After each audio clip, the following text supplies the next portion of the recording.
Any question from what we discussed last weekend?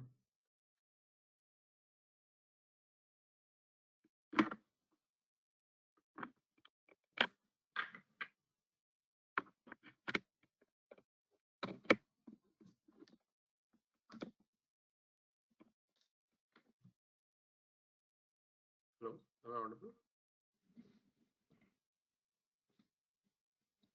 Yes.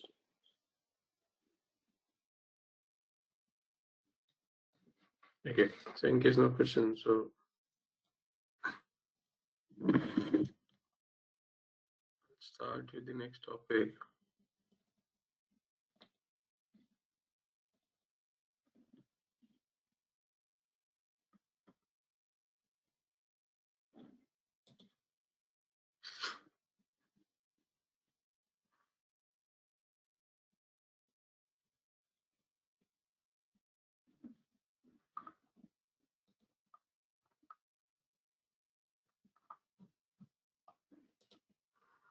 हमने revenue कर लिया था, ये भी हो गया था हमारा.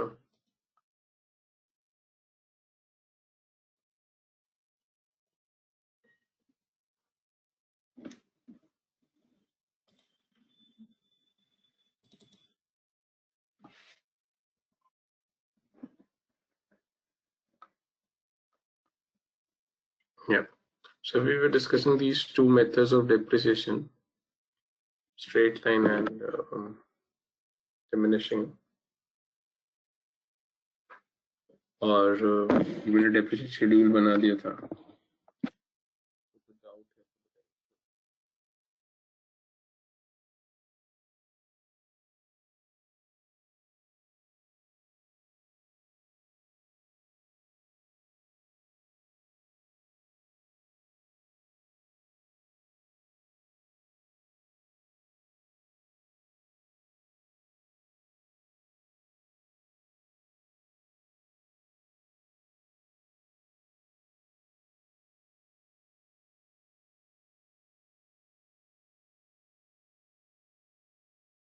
Okay, so if this is fine, then we'll move to the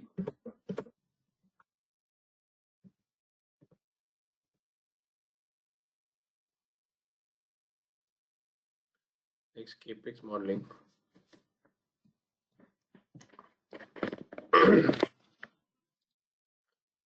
So capex, we discussed what is capex. Capex is a capital expenditure, which is incur and the benefit, you receive benefit for more than one financial year.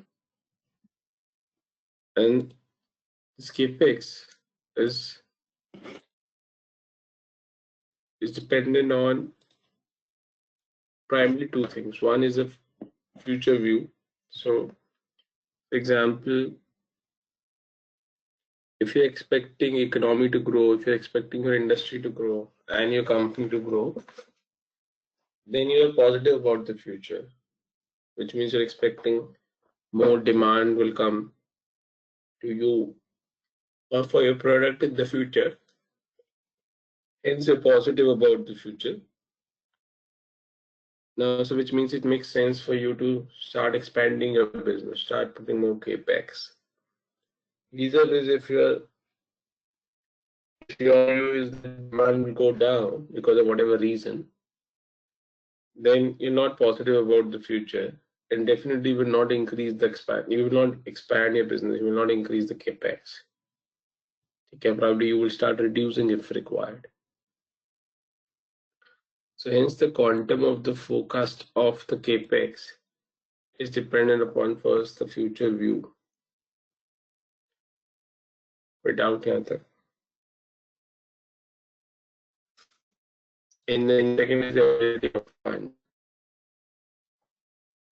So personally, I don't take only availability. I take availability and ability to raise funds. So both. मेरे पास funds हैं और अगर मेरे पास funds नहीं है but मैं funds raise कर सकता हूँ तो one and the same thing for me. So which means let's assume अगर आपको you are expecting future demand and for that you want to expand, let's assume, and you want to set up a new plant, and a new plant will require 100 crore, but you do not have funds, you only have 20 crores,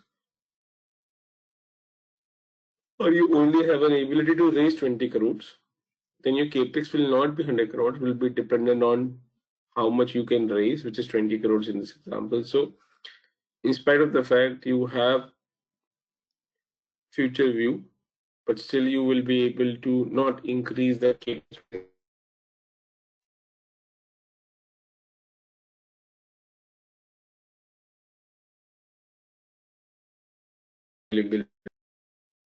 ठीक है,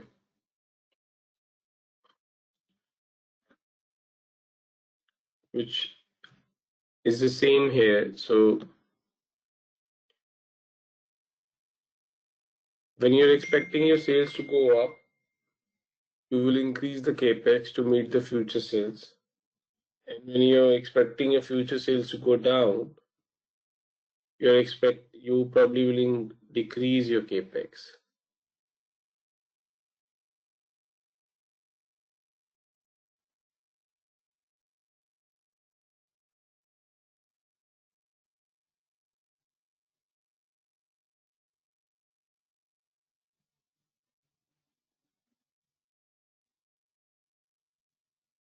Any question?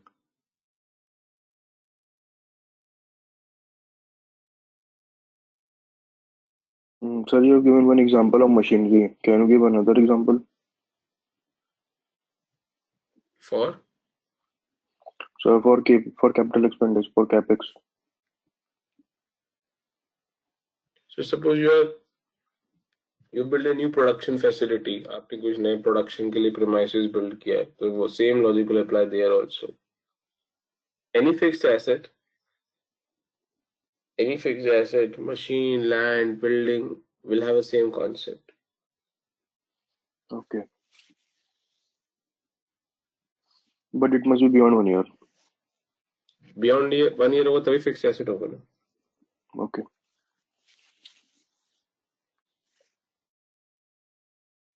ठीक है, so ये trend ध्यान में रखना. So this is what you need to remember, that when you are increasing the forecasted sales, then your capex will also go up from forecasting perspective, and when you're decreasing in forecasted, capex will also go down. If the forecast, both will work together. It is not right that you are expecting, okay, your sales will go up, but capex will go down. That is not the way it can operate in long run. It works in it has a positive relation.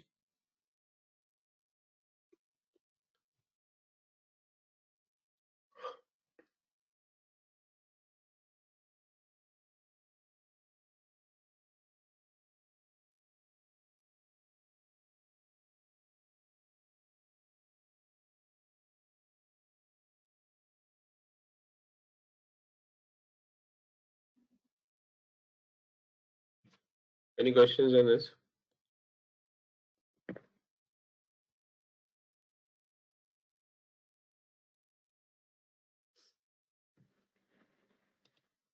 Okay, then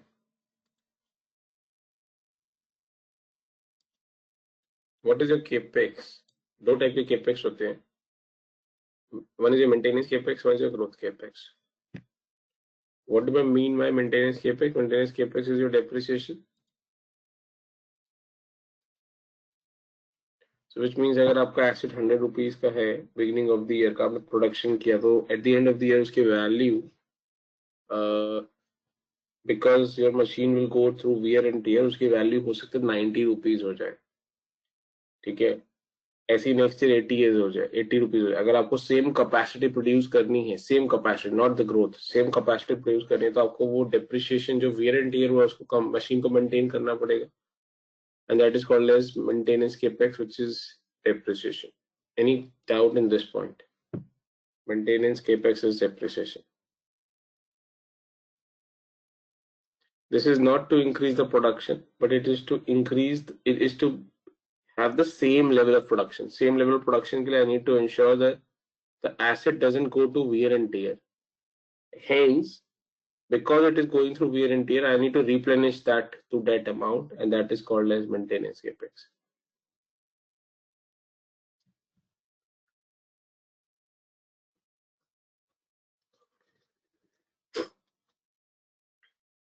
Okay.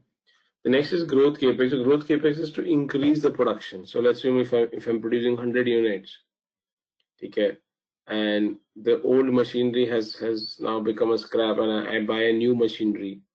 The new machinery is again not a growth capex. The new machine is being purchased to replace the old machinery. So that is called as maintenance capex. But let's assume now I buy two machines. One is to replace the old machine and one is to increase the production capacity. Then first machine would be your maintenance capex and the second machine would be your growth capex. Any doubt in this? Okay. And how do we calculate growth capex? हमारा fix asset turnover का क्या ratio था? किसी को याद है? What is the ratio for the fixed asset turnover ratio? क्या formula था? Net sales divided by average fixed asset. Sorry? Net sales divided by average fixed asset. So, आपका ये नेट सेल्स, ठीक है, सिर्फ सेल्स लेके चलते हैं, sales divided by fix asset, average fix asset, ठीक है.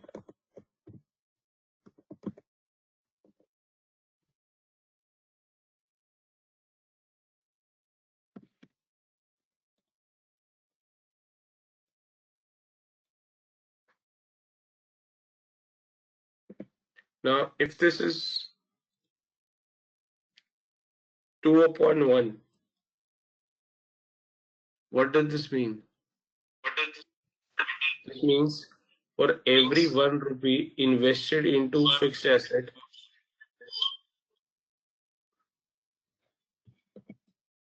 guys, can you please go on mute in case you're not speaking? So, for every 1 rupee invested into fixed asset, it generates a sales of 2 rupees. This is what this ratio means.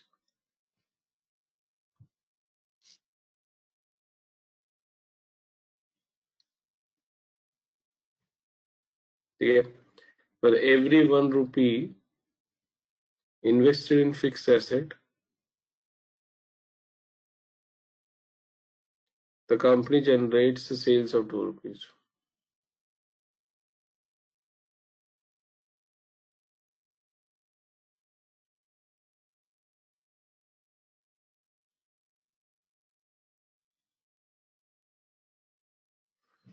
Now,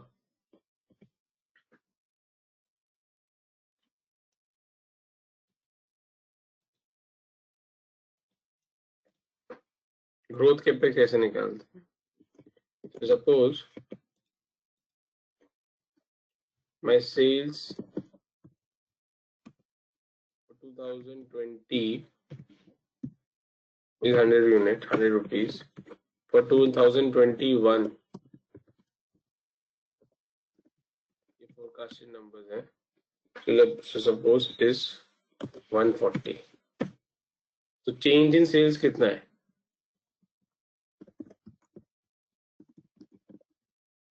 Change in sale है 40.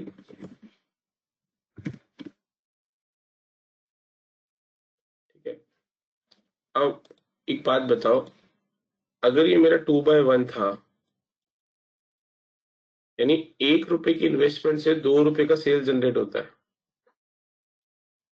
तो मुझे 40 rupees के sales को increase करने के लिए कितना investment और करना पड़ेगा फिक्स एसेट में?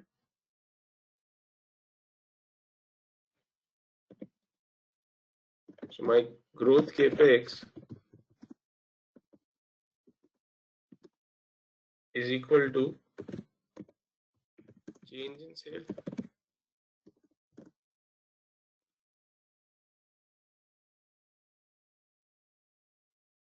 okay,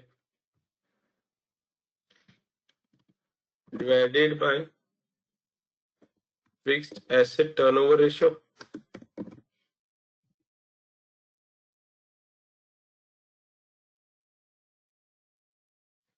है ना.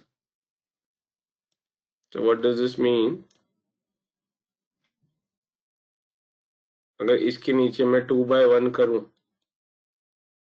क्योंकि मेरा फिक्स एसेट टर्नओवर रेशियो 2/1 है, करेक्ट. यानी 20 रुपीज इन्वेस्ट करना पड़ेगा मुझे फिक्स एसेट में, क्योंकि 1 रुपए 2 रुपए की सेल्स जनरेट करता है, तो 20 रुपीज का investment will generate 40 rupees ka sales, and what 40 rupees is what is the increase in sales.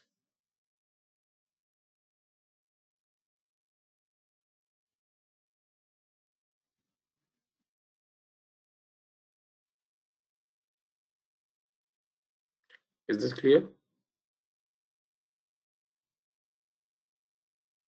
Any questions?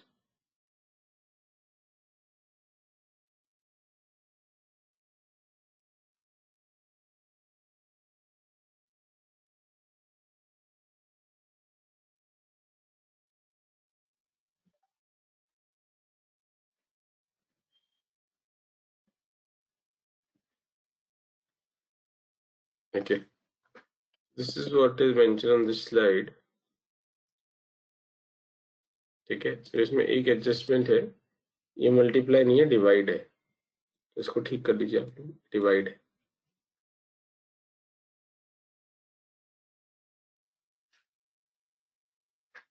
ठीक है.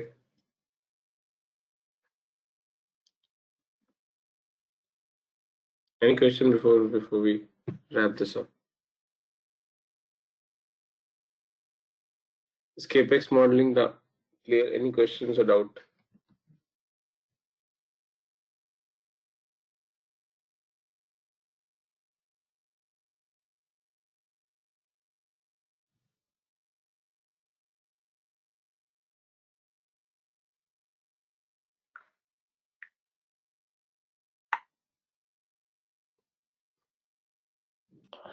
The amount for depreciation is set aside from capex amount.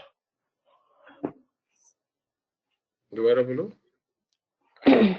जो depreciation हमारा हर साल deduct होता है, वो हम capex के मतलब capex के रिजर्व से लेते हैं.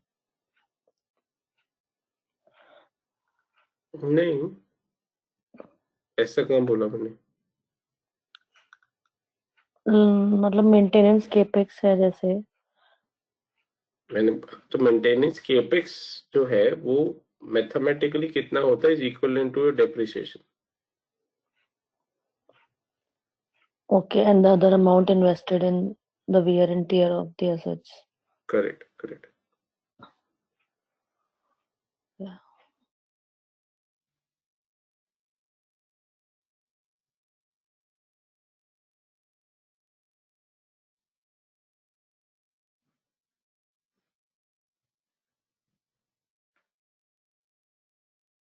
हाँ जी, any other question?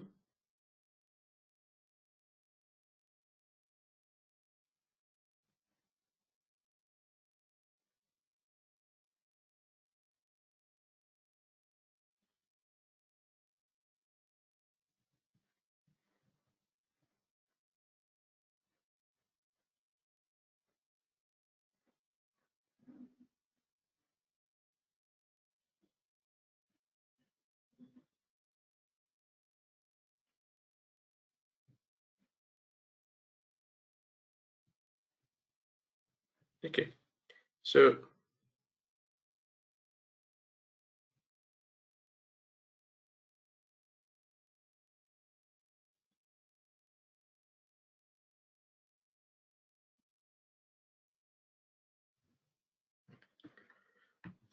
this is clear, then this brings to the closure of this first section. Okay, so last time, any question before I close this part?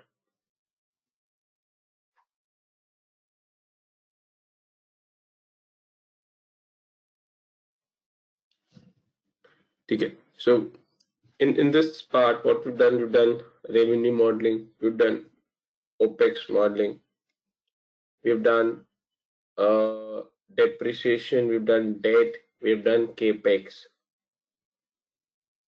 Okay, so these are the broad categories that we've done in this part one. Yeah. So we'll move to part 2 now.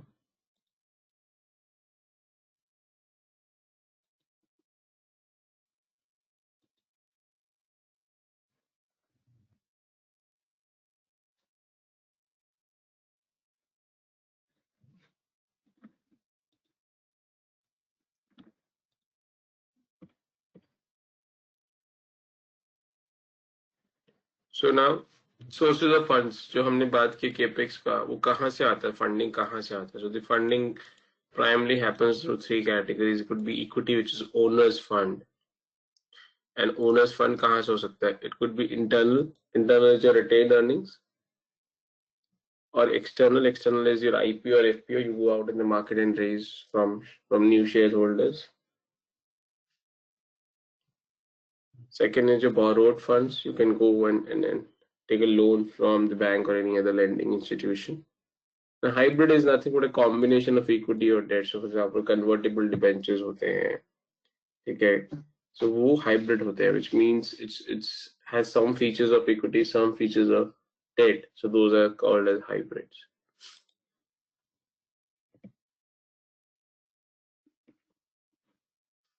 Equity we discussed that equity is owners funds and is an owners fund.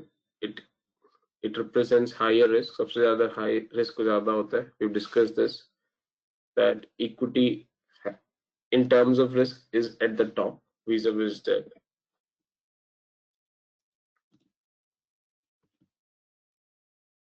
Debt आप bank से loan ले सकते हैं, debentures issue कर सकते हैं, FDs कर सकते हैं. So these are different forms of raising the debt. This we have discussed the cost of debt. हमने डिस्कस किया था cost of debt is cheaper than the cost of equity. ठीक है.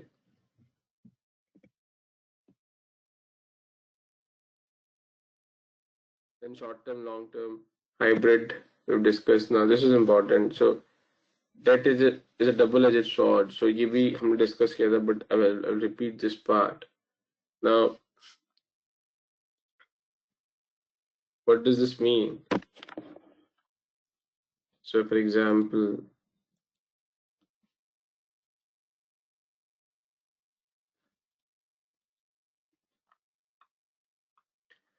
did we discuss that when you pay the interest, you save tax?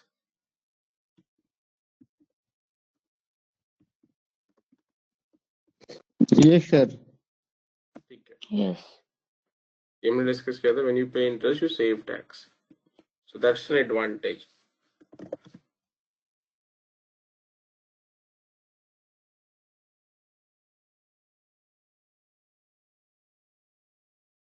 That's the advantage of debt. But when you take debt,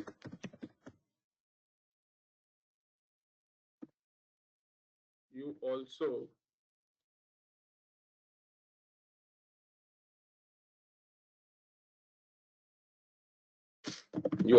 create, or you're also taking bankruptcy risk. ये भी discuss किया था. तो ये disadvantage हो गया.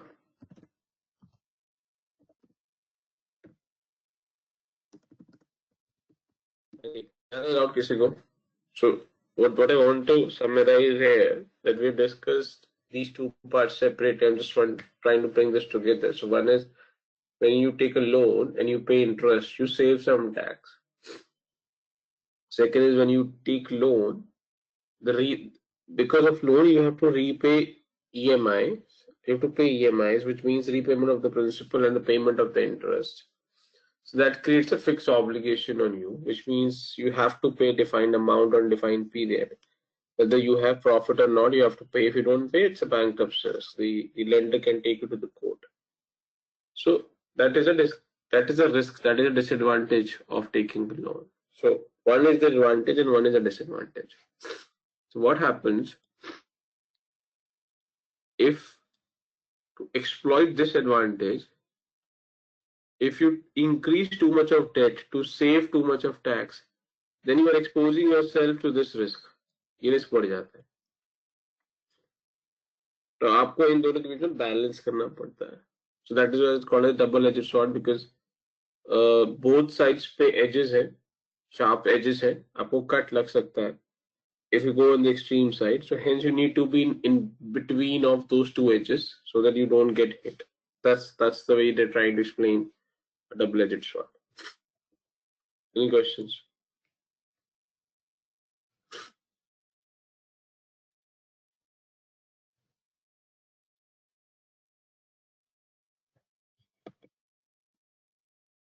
ठीक है.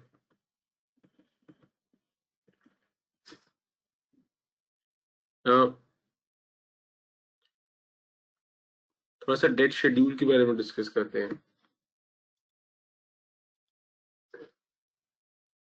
So how do we compute debt schedule?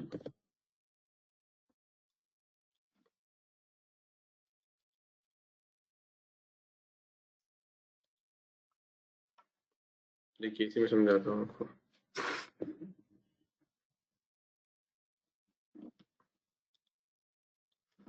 You start with the opening balance in your debt schedule.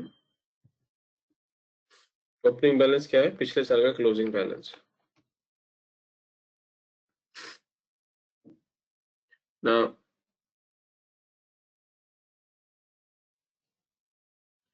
during the year,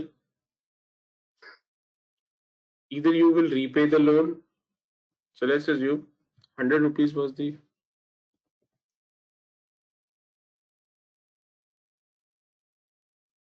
Excel में तो मैं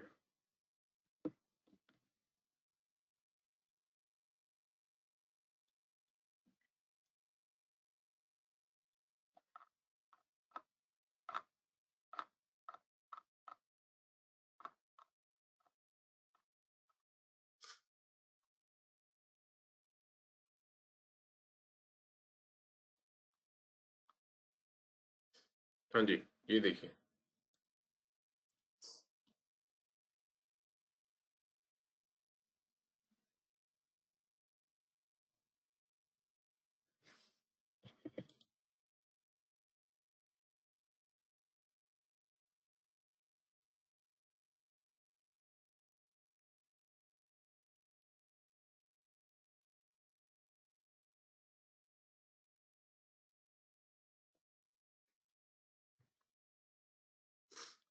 So suppose आपका ओपनिंग बैलेंस 100 रुपीज है. ठीक है. Now this year you have not raised any new loan. You have not raised any loan. ठीक है. तो जीरो है.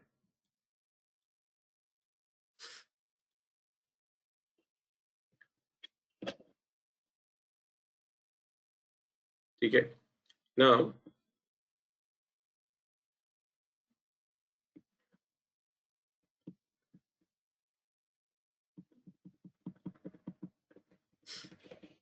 पहले इसको समझते हैं. चलिए. So let's assume you have taken a loan of 100 rupees at the interest rate of 10% and time is 5 years. ठीक है. You've taken a loan of 100 rupees at the interest rate of 10% for the period of 5 years. अब आपको EMI amount निकालनी है. ठीक है. What does that mean? कि आप कितना EMI एनुअली पे करो. तो इसके लिए हम एक्सेल में PMT फॉर्मूला यूज करते हैं. ठीक है. सो अगर एक्सेल है तो कर लीजिए साथ में, वरना नोट कर लीजिए. जब आपको एक्सेल मॉडलिंग करेंगे तब भी आप कर सकते हैं. सो मेरा रेट क्या है? 10%. NPR पेमेंट्स कितनी है? 5 पेमेंट्स है. प्रेजेंट वैल्यू 100 रुपीज है. यहां तक किसी को डाउट?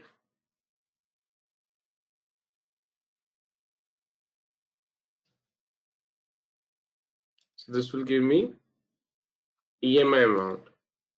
यानी पर ईयर मुझे 26.38 रुपीज अगर मैं अगले 5 साल के लिए पे करूंगा तो मेरा लोन रीपेमेंट 0 हो जाएगा, मेरा लोन का जो अमाउंट है खत्म हो जाएगा।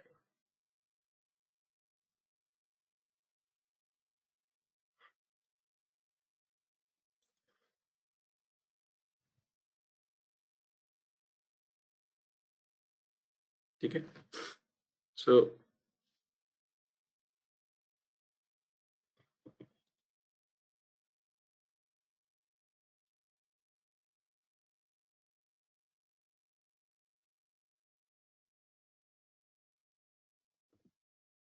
अगर मैंने 100 रुपीज का लोन लिया है और 0 रुपीज, लेट्स स्टार्टअप कंपनी है तो इसको 0 कर देता हूँ, इसको 100 कर देता हूँ। ठीक है, स्टार्टअप कंपनी है, पिछले साल कोई लोन नहीं है, न्यू लोन रेज किया आपने 100 रुपीज का। उस 100 रुपीज के इंटरेस्ट पे उस 100 रुपीज के लोन पे कितना इंटरेस्ट बन जाएगा?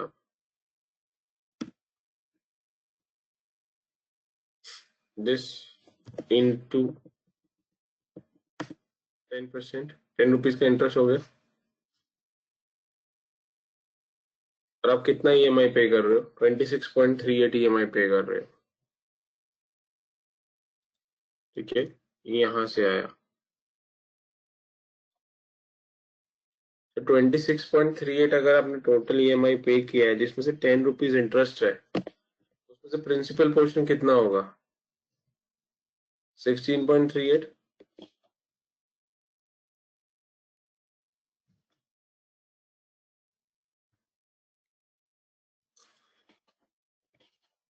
यहां तक किसी को डाउट है जो मैंने येलो में हाईलाइट किया है? अभी पॉज है, कोई डाउट है तो पूछिए। तो चलिए रिपीट कर दीजिए एक बार। मैंने 100 रुपीज का लोन लिया, 10 रुपीज का इंटरेस्ट है, और अगर मेरा ईएमआई 26.38 है तो मेरा प्रिंसिपल रिपेमेंट कितना होगा? 16.38।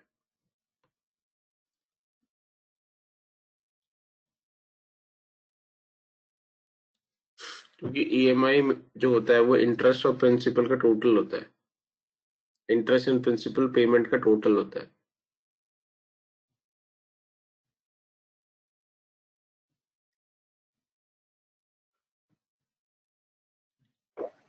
What is what is loan repay? Third. Loan repayment अभी इसको कुछ नहीं है, ये मान लो। Okay.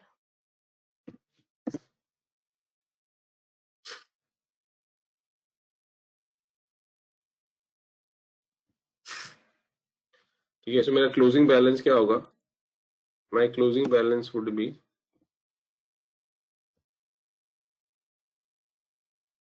मेरे पास टोटल लोन ये था जिसमें से मैंने प्रिंसिपल कितना पेमेंट कर दिया? 16.38। मेरा क्लोजिंग बैलेंस 83.62 हो जाएगा।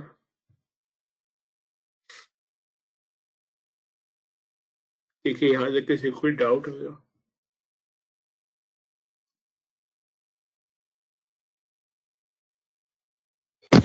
सर इंटरेस्ट भी तो पे कर रहे हैं ना, वो माइनस नहीं होगा? इंटरेस्ट प्रिंसिपल में से माइनस होगा क्या? नहीं नहीं, 100 में से तो 100 माइनस 16 माइनस 100 100 का जो प्रिंसिपल है कि लोन 100 प्रिंसिपल है कि इंटरेस्ट है? 100 लोन रेज किया है तो उस लोन पर तो इंटरेस्ट देंगे ना 10 रुपीज। तो 100 रुपीज का जो लोन लिया है तो प्रिंसिपल तो उसी पर दे रहे हैं ना 16 रुपीज। मजदूर 100 principal rupees plus interest. 100 rupees principal है कि इंटरेस्ट है? 100 रुपीज ना तो इंटरेस्ट है सर, ना तो प्रिंसिपल है। बहुत अच्छे। क्या है फिर? वो लोन है ना सर। लोन है। अच्छा, लोन में क्या है? लोन प्रिंसिपल है कि लोन रेज इंटरेस्ट है? किया है ना सर। अरे लोन जो रेज करते हैं उस अमाउंट को क्या बोलते हैं? सर प्रिंसिपल जो लोन, अगर मैंने वो किसी तो से 100 सर रुपए का लोन लिया है वो तो तो मैं मेन प्रिंसिपल, प्रिंसिपल। सुनो मजदूर, हाँ वो प्रिंसिपल अगर होगा, मैंने लेकिन मैं ये हाँ हाँ अगर मैंने आपसे 100 रुपए का लोन लिया है, ठीक है, तो वो मेरे लिए प्रिंसिपल हुआ इंटरेस्ट हुआ या कुछ नहीं हुआ? प्रिंसिपल अमाउंट हुआ था, प्रिंसिपल ही हुआ, लेकिन मैं ये बात कर रहा हूँ प्रिंसिपल पेमेंट का, प्रिंसिपल पेमेंट जो 16 रुपीज कर रहे हैं तो उसके साथ इंटरेस्ट भी आते तो हैं दे उसमें, रहे हैं, उसके देंगे बाद ना में आते हैं, 10 उसके रुपीज, बाद तो वो में आते हैं। पहले प्रिंसिपल हुआ कि नहीं हुआ? हाँ सर 100 रुपीज अभी क्या प्रिंसिपल हुआ। बोल रहे थे? अभी क्या बोल रहे थे आप?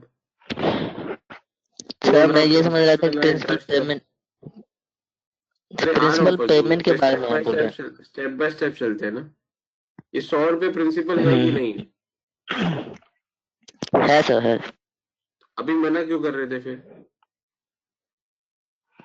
सर मैं ये समझ रहा कि आप प्रिंसिपल पेमेंट के बारे में बोल रहे हो, प्रिंसिपल रिपे के बारे में बोल रहे हो आप,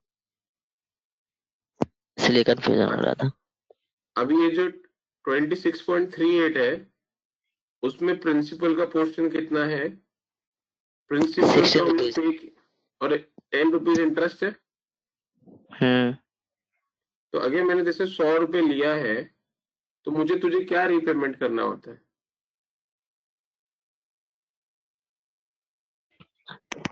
principal payment plus the interest. ठीक है। अब जो 100 रुपये का प्रिंसिपल लिया मैंने तुझसे, ठीक है, अब मैंने तुझे 16 रुपीज का प्रिंसिपल रिपेमेंट किया और 10 रुपीज का अलग से इंटरेस्ट पेमेंट किया, तो इस 100 रुपये में से तू कितना माइनस करेगा, 16 की 26? 26। क्यों? सर क्योंकि सर 26 में हमारा इंटरेस्ट भी इंक्लूड है, प्रिंसिपल भी। अच्छा, तो 26 रुपीज में पे करूँ, यानी 4 साल में आपके 100 रुपीज रिपेमेंट हो जाएंगे रफली। 26 रुपीज, अगर 25 मान के चले, 25 रुपीज की अगर मैं 4 पेमेंट करूँ आपको ईएमआई के, तो आपको 100 रुपए का रिपेमेंट हो गई ना लोन की। बस खत्म हो गया। तो तुमने 100 रुपए मुझे दिए, मैंने उसमें 100 रुपए वापस कर दिए, उसमें उसमें यू आर हैप्पी? कुछ और नहीं चाहिए? प्रॉफिट क्या कमाया तुमने?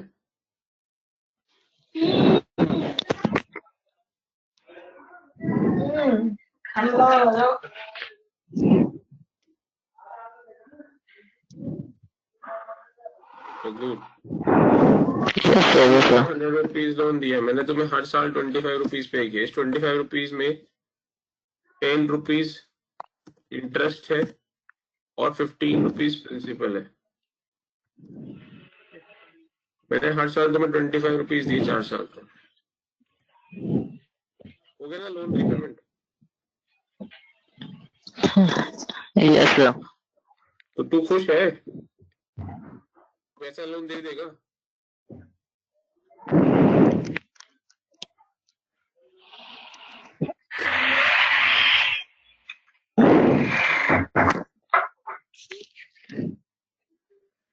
बोलो फजलू। नहीं सर। क्यों नहीं? क्या गलत है इसमें? जो आपने बोला वही तो बनाया मैंने।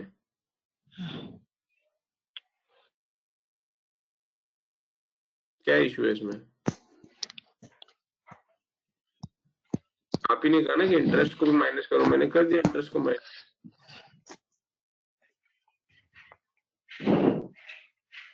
तो सर एवरी ईयर उसका इंटरेस्ट भी तो जाएगा ना, इंटरेस्ट भी तो पे करेगा ना, ये तो उसके करने का लिए ये क्या करो? मतलब था। उसके लिए क्या करो? इंटरेस्ट पे कर तो दिया, 25 रुपीज में इंटरेस्ट है तो सही, माइनस कर तो दिया 100 रुपए में से। तो जैसे फर्स्ट ईयर, मान लो ये क्लोजिंग बैलेंस यहाँ पे निकालते हैं। फर्स्ट ईयर में 100 रुपीज था, आपको 25 पे कर दिया, मेरा बैलेंस कितना बचेगा? 75। 75। अगले साल में 75 माइनस 50, बस 0 हो गया फर्स्ट ईयर में। तुम चाहते थे ऐसा करना ना?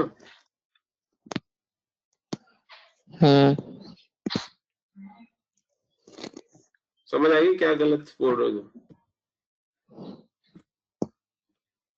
सिर्फ सिर्फ ईएमआई का ना प्रिंसिपल पोर्शन माइनस होता है, तो यहाँ पे जो 15 है सिर्फ वो माइनस होगा। तो आपका सेकंड ईयर में जो लोन आउटस्टैंडिंग अमाउंट है वो 85 है, 75 नहीं है। क्योंकि जो 10 रुपए पे किया वो तो इंटरेस्ट का है, वो इंटरेस्ट को प्रिंसिपल से ऑफसेट नहीं होता।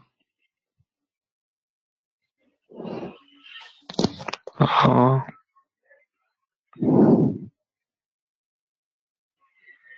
हाँ जी, और किसी को डाउट 2019 का जो कैलकुलेशन किया है?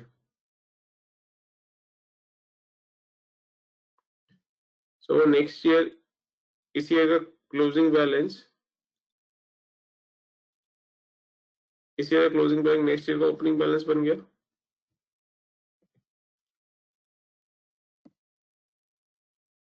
ठीक है, अब 2019 का इंटरेस्ट कितना है?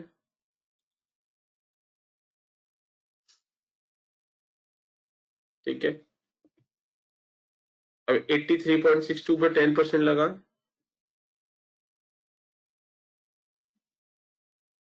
फिर से आपने EMI 26.38 पे किया,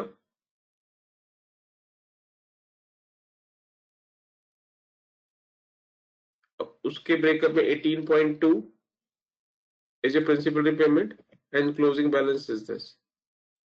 2020 में किसी को कोई डाउट है तो पूछिए।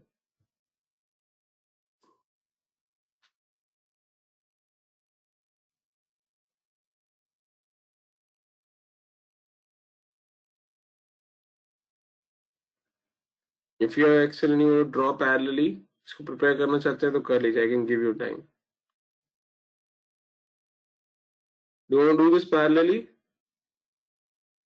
कंप्यूट करना चाहते हैं अपने एंड?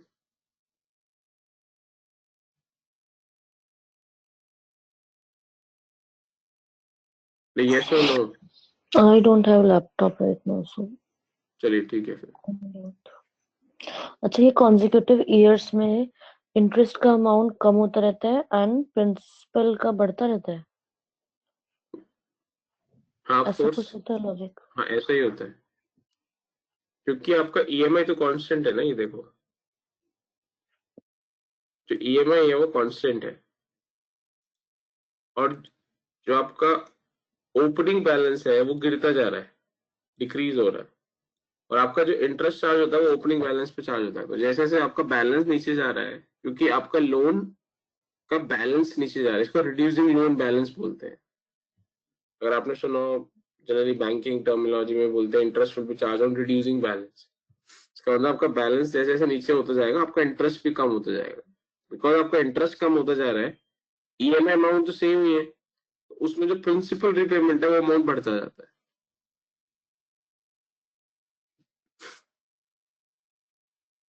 और ऐसे आप कंटिन्यू करेंगे तो देखेंगे फिफ्थ ईयर के एंड में जाके आपका क्लोजिंग बैलेंस जीरो हो जाएगा automatically.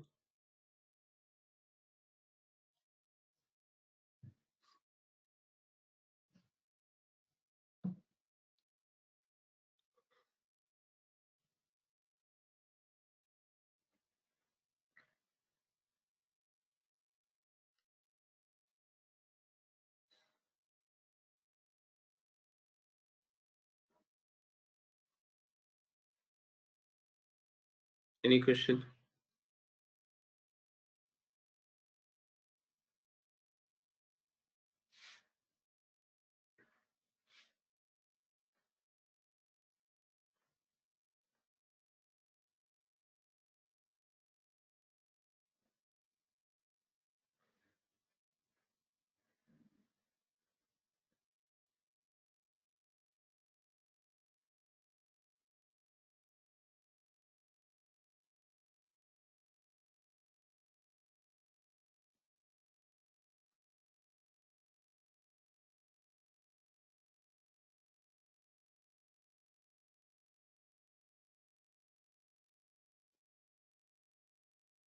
Last time, any question on this?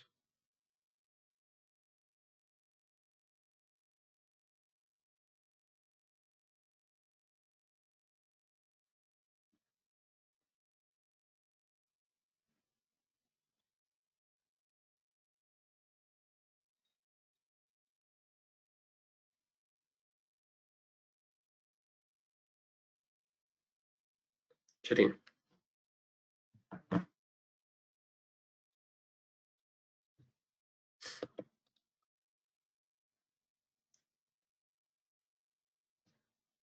ठीक है, so this is called as debt schedule.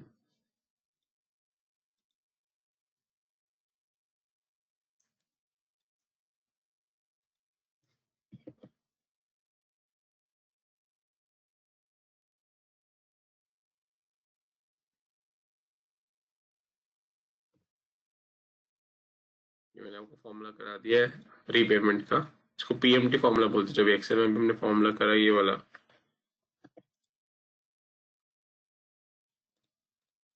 देखो ये आप, ये पीएमटी फॉर्मूला है एक्सेल में।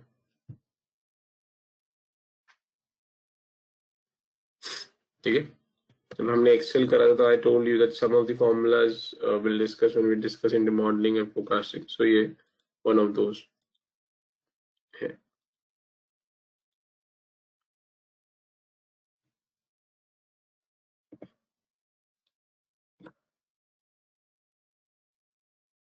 ठीक है, the important point that you need to understand is, suppose company ने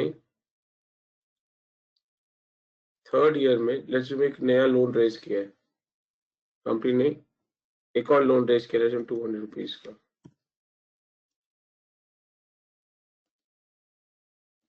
Look at the cell which is in green.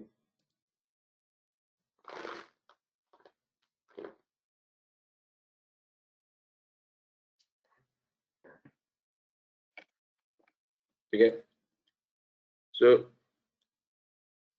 company had borrowed a new loan in 2021, but we don't know in which year the company in which month of the year the company has borrowed this loan, whether it's a Jan 2021, or whether it's April, or whether it's November, whether it's December, we don't know. And why this is important? Because the interest calculate hota hai, wo number of months pe hota hai. So if the loan is taken somewhere in the beginning of Jan, then I will compute the interest for the entire 12 months. If the loan is being taken in the month of, suppose, beginning of November, then I will only charge interest for 2 months, which is November and December. Okay. So that is the important point, basis which you calculate the interest amount. But if that information is not available, you will not be able to compute the interest. And hence, what should we do? So first is, of course, we find out the month, but typically by looking at the financial statements and the website of the company, these information is not available in terms of the only information which is available is कि कितना loan raise किया, at what rate, but ये information generally नहीं मिलता इतना आसानी से कि which month of the year. So what we do, we assume कि okay, somewhere in the mid of the year क्या होगा, average कर देते हैं उसको, 6 month का compute करते हैं on an average. So कहीं note कर लीजिए, if you are not given the month in which month of the year you have raised, then you calculate on an average basis and 6 month interest compute करते हैं. Okay, if you are given which month, then of course you will calculate that. But if that information is not given to you, then you will calculate for the 6 months on an averaging effect.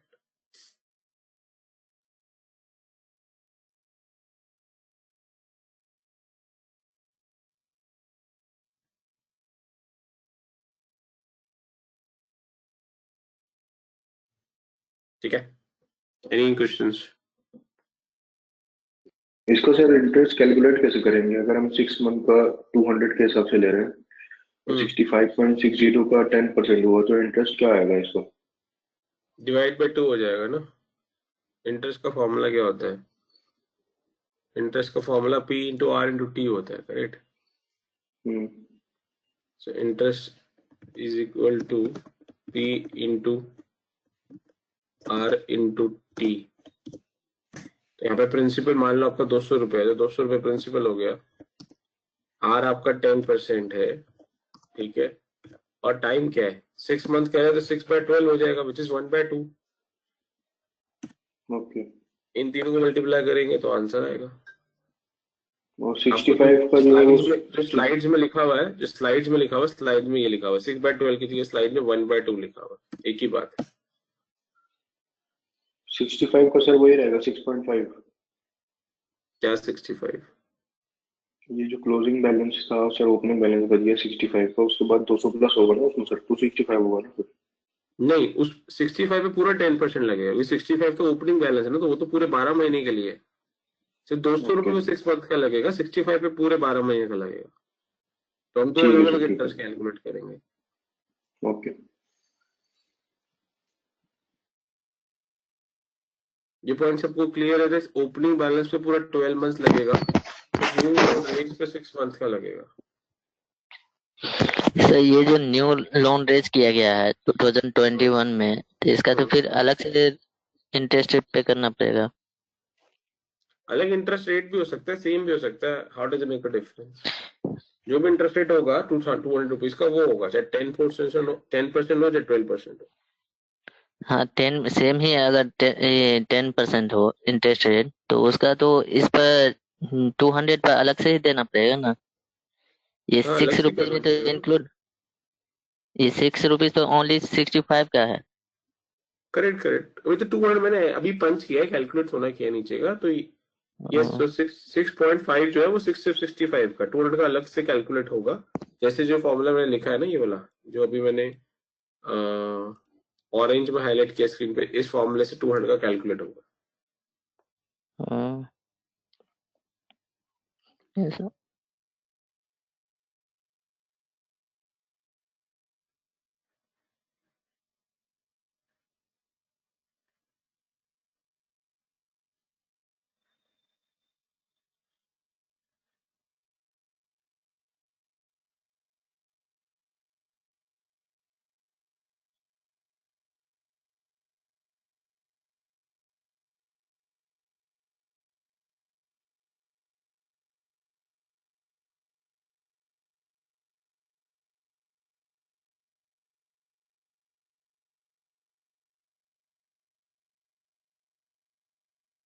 हाँ जी बोलिए। Any questions out on debt modelling?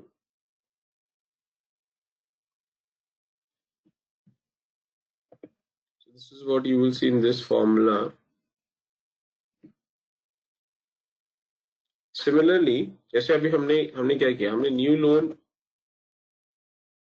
जो new loan raise किया उस पर divide by 2 किया। Similarly let's say मेरे पास कोई लोन की रीपेमेंट है, मैंने कोई पुराना लोन रीपेमेंट कर दिया, उसमें भी अगर मुझे नहीं पता कि किस मंथ में किया तो उसको भी 6 मंथ का इफेक्ट लेना पड़ेगा। तो what does it mean typically? Opening balance पे हमेशा 12 मंथ्स लगेगा। न्यू लोन और लोन रीपेमेंट अगर ये दोनों के मंथ स्पेसिफाइड नहीं है तो इन दोनों पे 6 मंथ का इफेक्ट होगा। Is that clear? Any questions on this? ठीक है, पर इसीलिए अगर आप देखोगे या ओपनिंग बैलेंस में कोई डिवाइड बाय 2 नहीं है, क्योंकि इसमें पूरे 12 महीने लग रहा है, 12/12 लग रहा है। बट लोन बोरोड और लोन रीपेमेंट में डिवाइड बाय 2 है, क्योंकि इसमें 6/12 किया हुआ है। 6/12 इज नथिंग बट 1/2। तो ये आउटस्टैंडिंग बैलेंस हो गया। ठीक है, इसको मल्टी एवरेज आउटस्टैंडिंग बैलेंस यहाँ पर आ गया ये, और इसको मल्टीप्लाई कर दिया इंटरेस्ट से, तो P into R into T formula बन गया। ये P है, ये T है डिवाइड बाय 2, और ये R है। तो फर्स्ट एंड सेकंड फॉर्मूला को कंबाइन करके अगर आप देखेंगे तो P into R into T बनेगा। Any questions?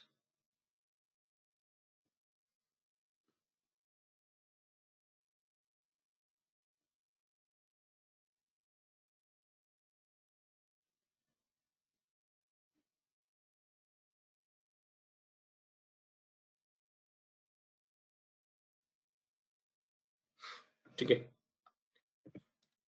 जिनके पास लैपटॉप नहीं है ये पेन एंड पेपर से नोट कर लो, बिकॉज ये नहीं मिलेगा आपको। ठीक है, बाद में फिर देन डोंट डोंट से कि ये नहीं है वो नहीं है, ये स्लाइड्स में काफी अलग तरीके से है। ठीक है, so if you have excel तो एक्सेल में नोट कर लीजिए, if you don't have an excel pen and paper पे नोट कर लीजिए। I leave it to you if you want do shortcut. कुछ लोग बहुत स्मार्ट हैं तो फोटो वगैरह लेते हैं, बट ठीक है, I leave it to you. उससे आपको ये कैलकुलेशन वगैरह में आई डोंट थिंक तो मुझे हेल्प मिलेगा, but I leave it to you. It depends on how good you want your notes to be, because ये सब इंफॉर्मेशन आपको बाद में नहीं मिलेगा। So I am giving you 5 minutes. अगर एक्सेल में ड्रॉ करना है ये टेबल को, या आपको पेन एंड पेपर पे नोट करना है with your notes comments, so कर लीजिए। 5 मिनट्स दे रहा हूँ।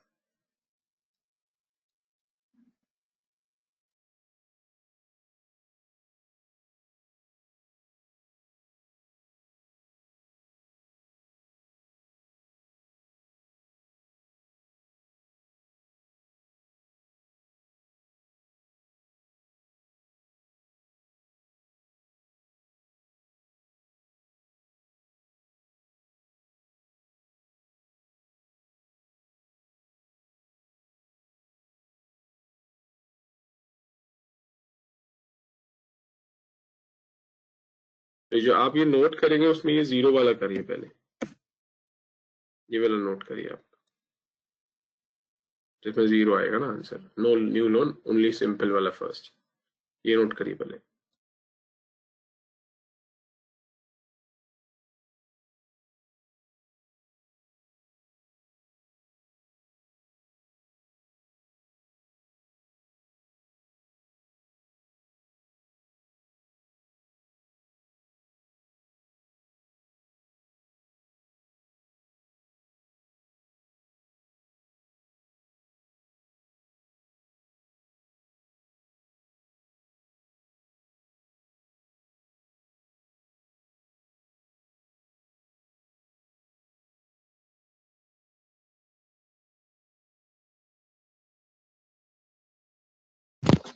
सर इस लेक्चर का रिकॉर्डिंग तो हो रहा है ना फिर?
हाँ जी, डन।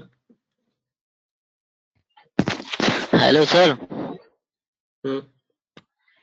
सर इस लेक्चर का रिकॉर्डिंग तो हो रहा है ना?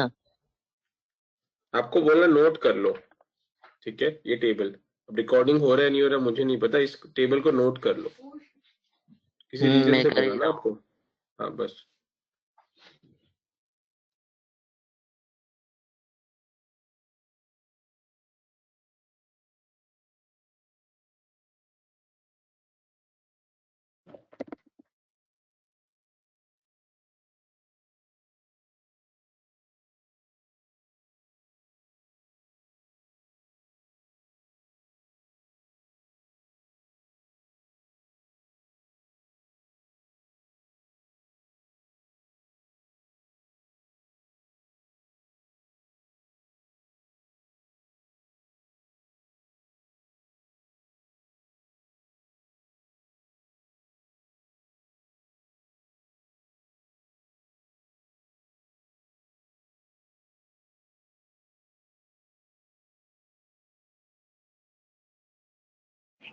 करिए। डन।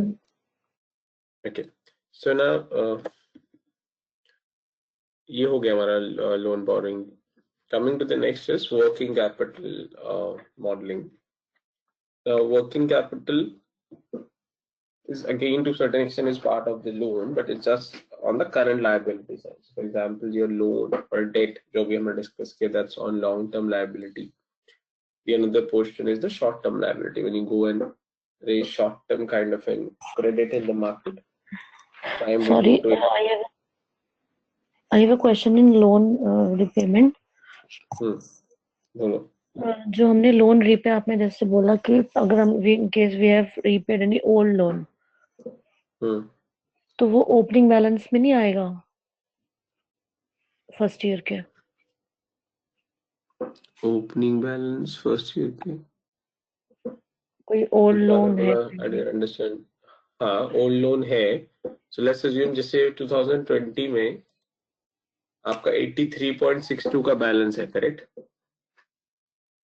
या और मैं 2022 में यहाँ कोई लोन पूरा 80 रुपीज का पे कर देता हूँ, लेट्स अज्यूम 40 रुपीज का पे कर देता हूँ. तो ये जो 40 रुपीज है इस ओपनिंग बैलेंस से ही माइनस होंगे. Is that what you are asking? No. तो ये मेरा क्वेश्चन इज दिस कि why this 40 rupees is not been counted in this sheet from initial year only? Initial year से ही है बिकॉज ना. इट ये 40 रुपीज 100 रुपीज का पार्ट चलता आ रहा है ना, तभी तो अब जब पे कर रहे हैं इसी में से माइनस कर रहा हूँ. सो आई नेवर सेड और you it should not be interpreted that this 40 is not consider as a part of this opening balance. Consider हो रहा है उसलिए तो उसमें से माइनस कर रहा हूँ. बट माइनस तो तभी करूंगा ना पारुल, जब पेमेंट जब जब कंपनी वापस पैसा पे करेगी तब माइनस करूंगा. जब तक पे नहीं करेगी तब तक बैलेंस में माइनस कैसे कर दूंगा? अच्छा, नहीं मतलब this is given an option in case you want to repay the complete loan before the its Yes. maturity. Correct. Pre mature loan prepayment सुना है, वो ये है. या एक तो होता है आपका ईएमआई, आप नॉर्मल ईएमआई से उसको पे करते जाओ, ठीक है. This is your one option. एक ऑप्शन होता है कि आप उससे पहले अगर आपके पैसे आ गए तो आप सारा का सारा पैसा पहले पे कर दो, बल्क पेमेंट कर दो. तो उसमें in case that case banks को लॉस होता है इंटरेस्ट का? वो डिपेंड करता है. वो कुछ बैंक उस पर आपको पेनल्टी चाहते हैं, कुछ बैंक उस पर चार्ज करते हैं. वो डिपेंड करता है आपके लोन्स के टर्म्स एंड कंडीशंस कैसे हैं. बट यस, समटाइम्स बैंक को उस पे होता है, पर वो बैंक कोई भी लॉस लेता या नहीं है. बैंक बिकॉज को ऑल कस्टमर के लोन पास ऑल होता टाइप है. ऑफ लोन्स में ये ऑप्शन नहीं होता ना. Correct correct. All type of loan में ऑप्शन नहीं होता. That is point number 1. Point number 2 कि कुछ लोन्स में अगर होता है तो उनमें थोड़ा सा उसके टर्म्स एंड कंडीशन अलग होते हैं. टर्म्स एंड कंडीशन मीन्स वो बोलता है कि अगर आपने रिपेमेंट पहले करा तो हम आपसे 1% एक्स्ट्रा चार्ज करेंगे, समथिंग टू दैट इफेक्ट. तो वो बैंक का जो लॉस है ना, ये जो पोटेंशियल लॉस है उसको रिकवर कर देता है. ठीक है, understood. Any other doubt? Sir जैसे इसमें 45 का प्रिंसिपल अमाउंट है हमारा और हमने 40 पे कर दिया प्रीपेमेंट के लिए, तो इसमें इंटरेस्ट और प्रिंसिपल दोनों इंक्लूडेड होगा. तो फिर ये कैसे हम लोग अज्यूम करेंगे कि किस हिसाब से कैलकुलेट कर रहे हैं? नहीं, ये जो 40 रीपेमेंट है ये सब प्रिंसिपल है, इंटरेस्ट इंक्लूडेड नहीं होता. अच्छा, इंटरेस्ट इंक्लूडेड नहीं है इसमें? नहीं नहीं. तो इंटरेस्ट तब उसके बाद भी आउटस्टैंडिंग बचेगा सर? उसके बाद आउटस्टैंडिंग सिर्फ आउटस्टैंडिंग बैलेंस भी बचेगा. जैसे 45 रुपीज है, 45 रुपीज में से अगर मैं 40 रुपीज पे कर देता हूँ तो 5 रुपीज बचेगा. फिर 5 रुपीज पे इंटरेस्ट चलता रहेगा. तो ठीक है. इंटरेस्ट हमेशा ओपनिंग बैलेंस पे लगता है. Okay okay. जैसे जैसे आपका ओपनिंग बैलेंस कम होता जाएगा आपका इंटरेस्ट भी कम होता जाएगा. ओपनिंग बैलेंस जब जीरो हो जाएगा तो इंटरेस्ट भी जीरो. जैसे अगर आप 2024 का देखोगे, प्लस मैं 2024 बनाता हूँ, 2024 का ओपनिंग बैलेंस जीरो आ जाएगा तो इसमें इंटरेस्ट भी नहीं लगेगा. Okay sir, understood.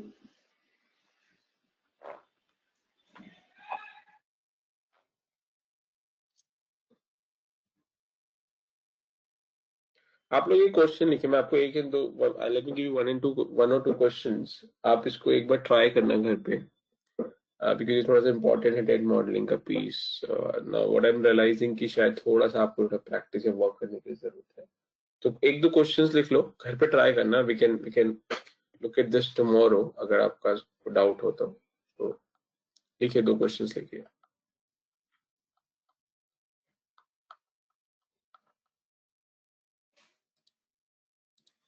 हाँ जी, क्वेश्चन 1. सो जो लोन आपने बोरो किया है, आपने लोन बोरो किया है,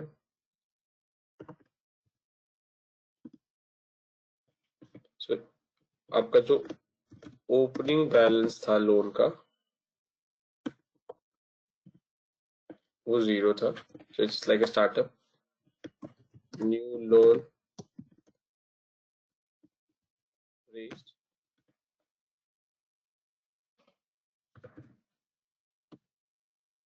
₹500.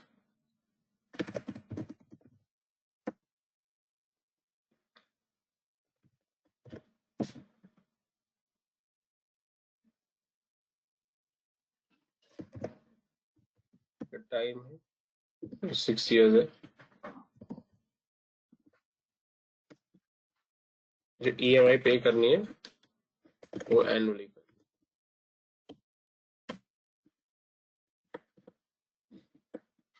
कर दीजिए नोटिस.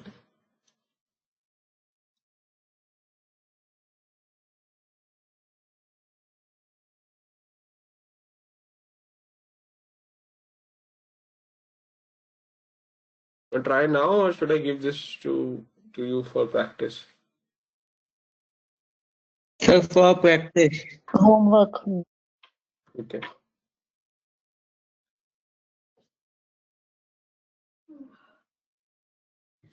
एक ये कर लो.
हाँ जी. ये दो क्वेश्चन नोट कर लीजिए. करना ट्राई अगर इंटरेस्ट हो तो.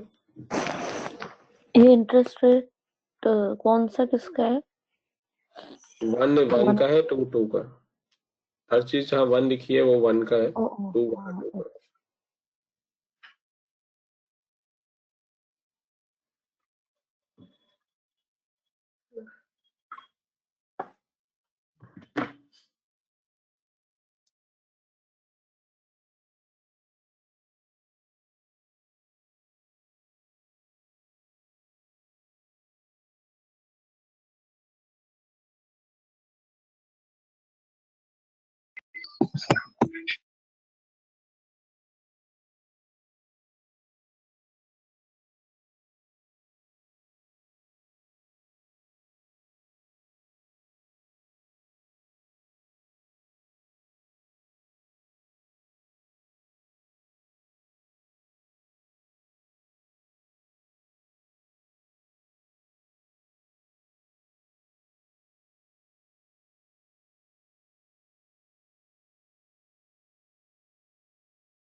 डन, नोट कर लिए।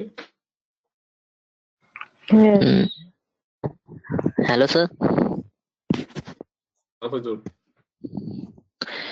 ये जो है सेकेंड वाला है, इसको हम 2021 से कंबाइंड करके एक ही ईएमआई में कन्वर्ट करके दे पे कर सकते हैं।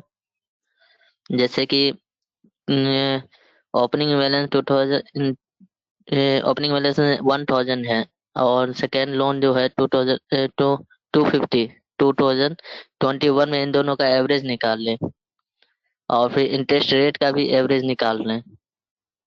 फिर उसके बाद पीएमटी उस पर ये फॉर्मूला यूज करें, एन्युटी कॉन्सेप्ट वाला। आपको जैसे भी समझ आ रहा है करना ट्राई पर, फिर डिस्कस करते हैं। ठीक है, ठीक है सर। अगर अभी करना है तो अभी प्लॉट कर सकता हूँ, बस आप लोगों ने बोला कि आप ट्राई करना चाहते हैं, पहले तो ट्राई करना एक बार, जो भी आपको समझ आ रहा है, whatever to your capacity you are able to do this, try this and then we can discuss in next class.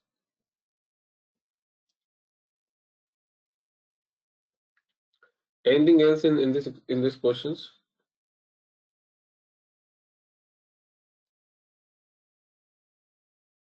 Sorry. So yeah, working capital.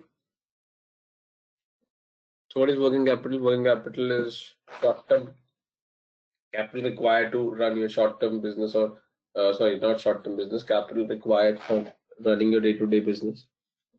Uh, and current asset minus current liability is your working capital. So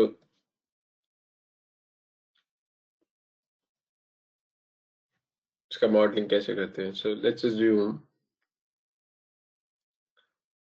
company की एक policy है which is called as minimum cash required. So company has a policy that company maintains a minimum cash balance of 50 rupees every time at any point of time, or every year. Okay, so they say okay, at least 50 rupees का cash रखते हैं.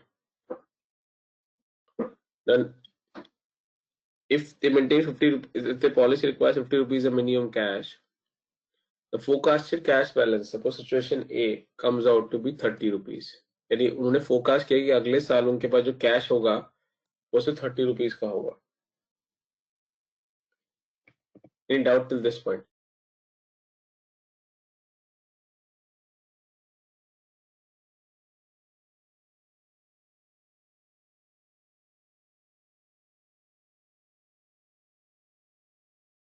So how much will be the shortfall?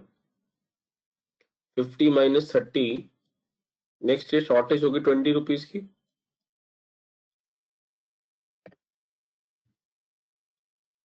Now there is a concept called as working capital limits.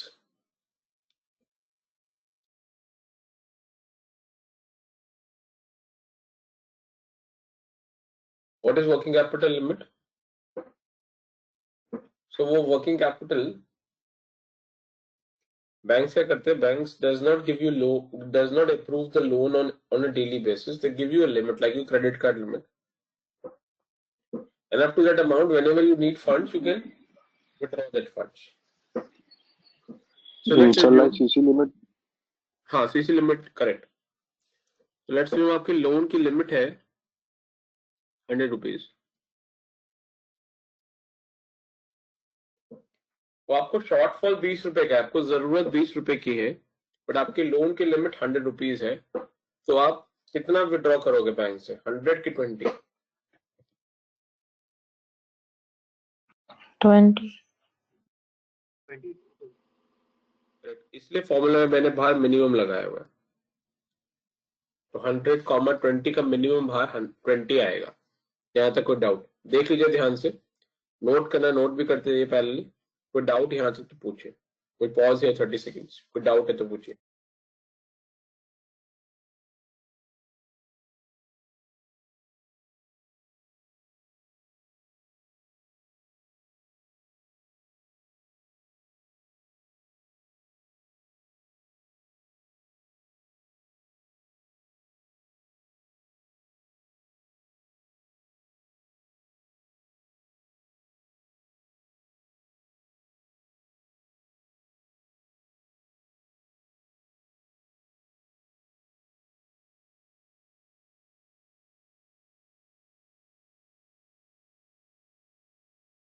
ठीक है, तो ये scenario clear है सबको?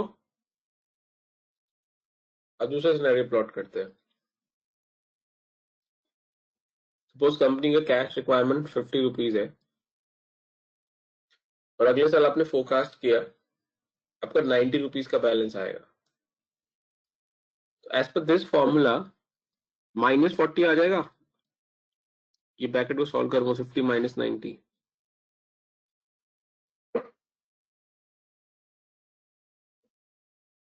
ठीक है, अब अगेन लोन लिमिट मान लेते हैं 100 है, तो 100 कॉमा -40 पे अगर मैंने मिनिमम लगाया तो -40 आ जाएगा बाहर। यहां तक कोई डाउट?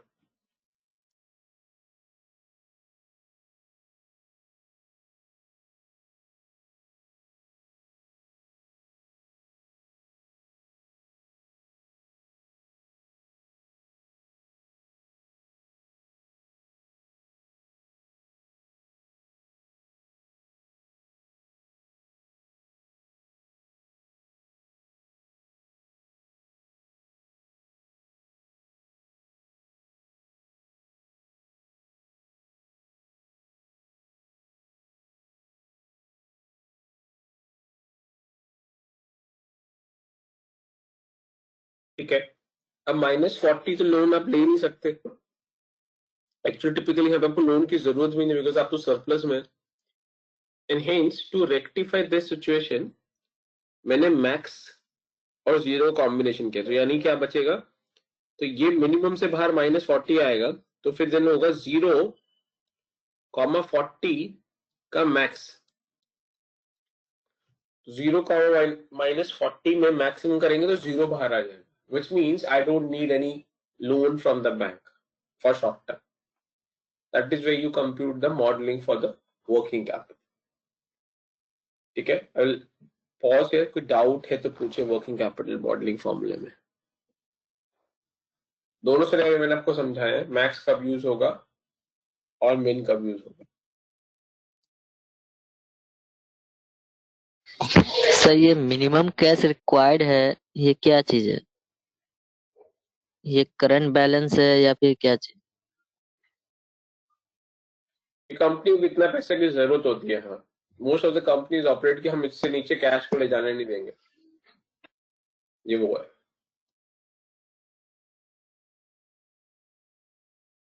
बट फोरकास्टेड में 90 आ गया। हाँ, तो मुझे अगले साल एक्स्ट्रा 40 रुपये। करेक्ट एक्स्ट्रा 40 आ जाएगा ना आपके पास, क्योंकि आपको चाहिए 50, बट आपका फोरकास्ट के हिसाब से आपके पास 90 आ जाएगा, तो आप सरप्लस 40 में हो। तो फिर यहाँ आपकी पर लोन की 40 लिमिट एक्स्ट्रा। आपकी लोन की लिमिट 100 है, तो अब आपके पास 40 एक्स्ट्रा, तो बैंक से लोन लेना चाहिए कि नहीं लेना चाहिए?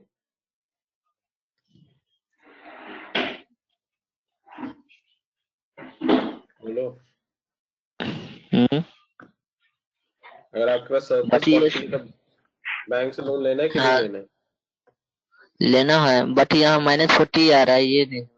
अरे क्यों लेना है बैंक से लोन जब आपके पास सरप्लस 40 है? तो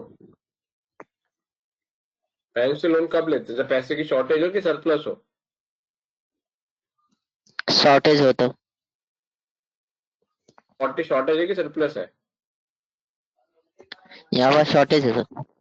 ये 40 शॉर्टेज है, यहाँ पर सरप्लस है सर। तो फिर अगर सरप्लस है तो फिर लोन की क्यों जरूरत है? अब बोलो लोन लेना है, लोन नहीं लेना है यहाँ पे, इसलिए वो जीरो आंसर कैसे है, इसलिए वो मैक्स लगाया है। सर तो मैंने मिनिमम कैश रिक्वायर ये है, तो पैसे की जरूरत है, तो पैसे की जरूरत है कंपनी को, तो लोन ही लेगा ना। कंपनी को 50 रुपए की जरूरत है, हम्म ठीक है, अगले साल कंपनी का 90 आ जाएगा,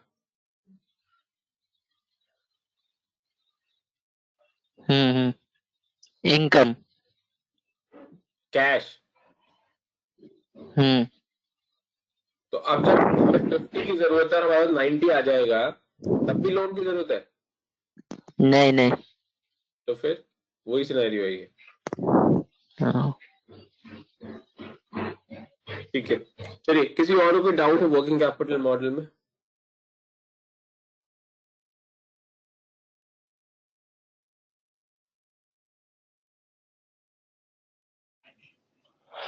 अभी हमने यहाँ पे सिर्फ अवेलेबिलिटी चेक करी है और जो रिक्वायर्ड अमाउंट है वो कंपनी का ऑलरेडी डिसाइडेड है, राइट? हाँ,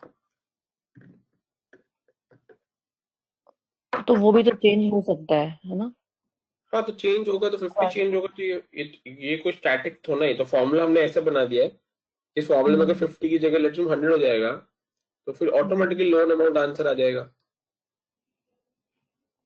तो उसकी कंप्यूटेशन अलग होती मतलब ना? वो तो अभी कैश फ्लो स्टेटमेंट बनाना सिखाऊंगा ना आपको, करके तो आए आप लोग केपीएमजी सेशन में, आपने कैश फ्लो स्टेटमेंट बनाना सीखा होगा ना, उसमें नहीं cash flow cash flow was not, no क्या no, the cash cash flow flow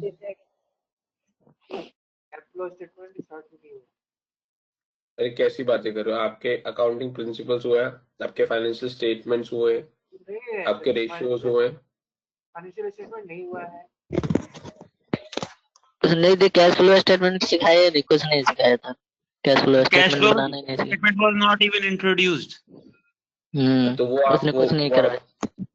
मेरे को बोला गया ये सब आप कर आए हो। नहीं सर, नहीं हुआ है। फाइनेंशियल हाँ तो वो स्टेटमेंट आप स्टार्ट भी नहीं वो हुआ है।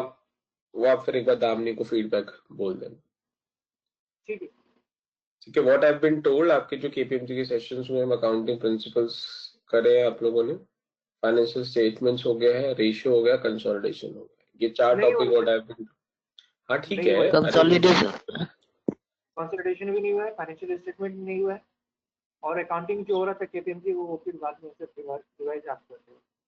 हाँ तो सुभाष, मैं आपको ये नहीं बोल रहा आपको क्या कराया गया क्या नहीं कराया गया, मैं बोल रहा हूँ कि मुझे क्या इन्फॉर्मेशन दी गई मैं वो बता रहा हूँ, ओके ओके। ठीक है। So if you believe this information is something which is different from what is happen, अभी वो मैं तो वहां पे था नहीं, या मैं तो उसको असेस नहीं कर सकता, so that's what I am telling you, you convey that feedback और that gap to your coordinator, so that वो चेक करके either she will correct my understanding or she will correct your understanding, correct? One of the things seems to be incorrect. ठीक है। हाँ जी, working capital में कोई doubt?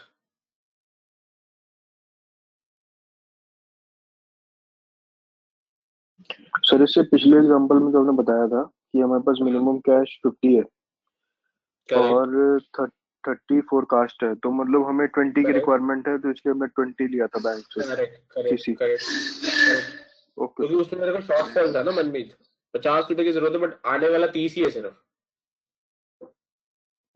तो वहां पे मैं लोन लूंगा 20 रुपए का। ठीक। इस एग्जाम्पल और में यहाँ मुझे पे जरूरत 50 की है, आने वाला 90 है, तो मैं तो सरप्लस में लोन लेने की क्या जरूरत है, इसलिए लोन जीरो है, बस सीसी जीरो है। Okay sir.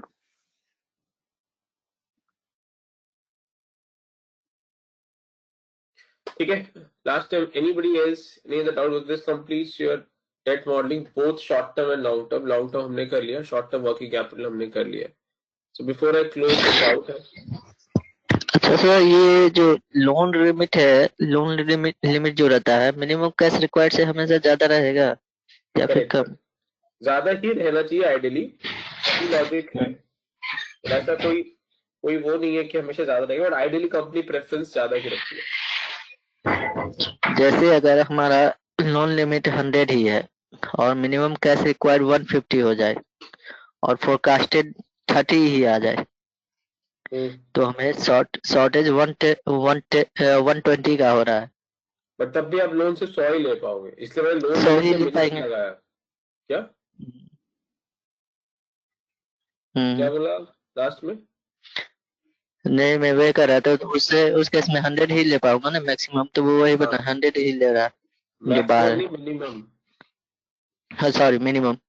हाँ तो इससे मिनिमम फॉर्मूला लगाया हुआ, करेक्ट, मिनिमम 100 ही ले पाओगे। Clear sir. ठीक है, एनीथिंग एल्स गाइस? ठीक है, विल स्टॉप हियर, ठीक है।